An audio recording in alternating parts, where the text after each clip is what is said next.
Hi, Kim Coco here. Today we're going to go over a worksheet on how to create an ongoing learning plan that suits your unique passions, time availability, learning style, and budget. Now, on the website, there's an article on how to create an ongoing learning plan, and this is a worksheet that you can download straight from the website. And we're going to go over it together in the next few minutes ahead. So if you haven't printed it already, go to swagtail.com/ongoing-learning, and then you can get the worksheet right there. There'll be a link in the video section right below as well. Okay, so there are certain steps you want to go through when you're creating an ongoing learning plan for yourself. If you recall, mastery is this ongoing process, this evolution as you refine your skills and your craft as a yoga teacher.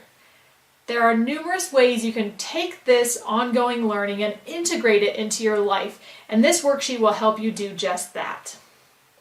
So, let's go through this step by step, and you can write along with me and take notes as ideas come through, or you can just watch the video and fill out the worksheet later. But let's start with step one.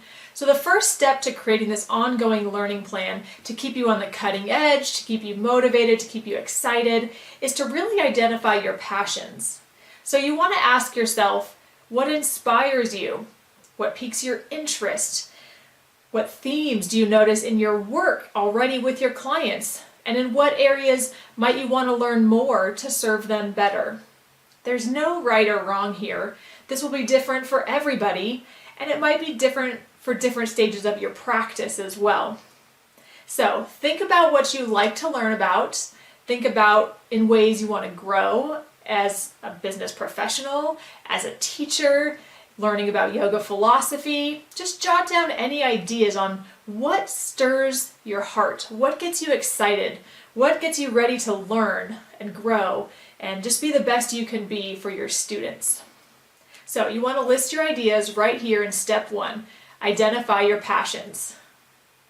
Really, when you know what you like to study and it's like going to class, your favorite class, you're going to show up. So you're likely to stick with this ongoing learning plan if you like what you're learning. On page 2, you're going to go to step 2, which is acknowledge your learning style. Again, this is going to be different for everybody. You might prefer to be at home reading a book. You might like to take an online class.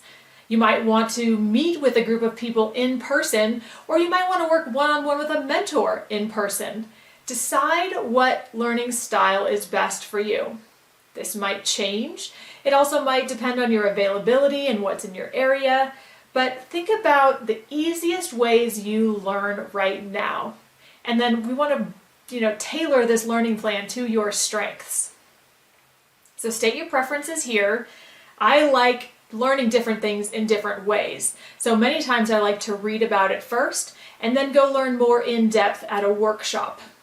So decide which ways you like to learn and write them down. Next, we want to go to step 3.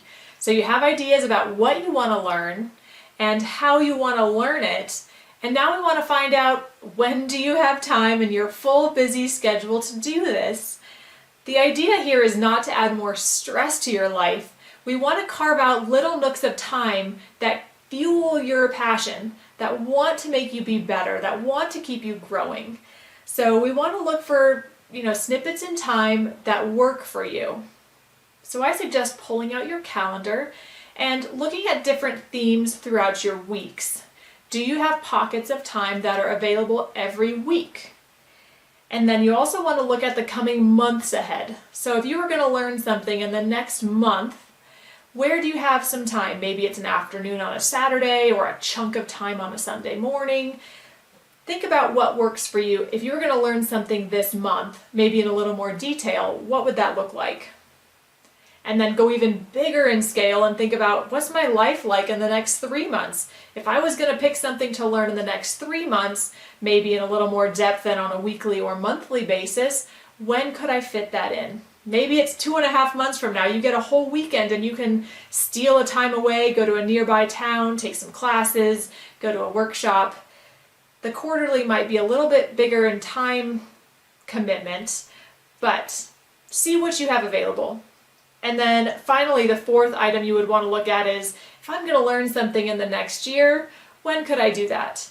So for me, I chose February. It's a slower month. I'm going to Costa Rica and taking a retreat and just refueling, enjoying a new country for myself and my husband, and getting to visit with some friends and just really recharging my own batteries. I also like to do an annual retreat where I get to learn, so that way I can go away for a week, really dive into a material. In my case, I love anatomy, I love yoga business, so I try to choose a topic that's going to just keep me lit up to bring the best for you. So that's usually a little bit bigger chunk of time. So you might have that sooner, you might have that later on in your calendar. So look over your space of what's available weekly, monthly, quarterly, and annually. And then you can decide what might you like to do then. Write that down if you haven't already, and then we're going to move on to step 4. Step 4, check your budget. I have grandiose ideas. I'm definitely a visionary, and sometimes my pocketbook isn't quite up to snuff with where I want to go. So I can plan ahead, I can save my money, and then I can make these trips happen in the right timing. And since your ongoing learning plan doesn't have to be big all the time, maybe you invest $10 in a book and you read a chapter a week for the next 2 months. It's not a big investment in money, but it's going to be a good investment in your own energy level and the quality of teaching you bring to your students. So decide which activities you want to do, in what ways you want to learn. Some courses are less expensive than others. I know we have the Yoga Business Academy, and it's only $15 a month, and you get an hour worth of training, ongoing class themes, additional resources, very user-friendly. You'll find something that's going to work for you in the budget that you have available. So notice, what could you spend a week, maybe a month, every quarter, and even what you might want to save for every year. That's step 4. So we've checked your learning preferences, your learning style, your calendar, and your budget. And then it's time to go to step 5. You want to do your research.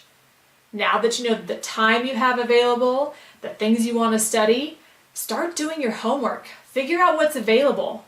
Ask your friends if they have any good book recommendations. Look online. Are your favorite teachers coming to town anytime soon? Or are they going to be in a close proximity where you might be able to travel for a weekend to go see them? Ideally, you want to be able to look at your calendar and find the match that's going to be best for you. And then step 6, we're going to commit to the process. So the past 5 steps really just put this out there as an intention. You started to do some research, get these ideas flowing, get the creative juices going, and now say, okay, what could I really commit to? What's realistic for me? And more is not always better. So maybe decide once a week, I'm going to read a chapter in a book. I'm going to watch a 15-minute online video. Something that's going to be realistic in the time you have available. Then once a month, what goals do you have to learn once a month? Once a quarter, and once for this year. So it can change, life changes, I get that. But once you have a plan in place, you can just check it off your mental to-do list. You can conserve your energy and use it to go toward better things, like actually serving your students well in the moment. So share this with a friend. Email me your own ideas, email me with questions. I'd love to hear what kind of ongoing learning plan you're creating so that you can be the best you can be. You can raise the bar of this yoga industry and share this amazing gift that you have and that you are with your students in the best way possible. So I look forward to seeing you soon, and check us out on swagtail.com if you have any questions or you want some more resources. Talk to you soon.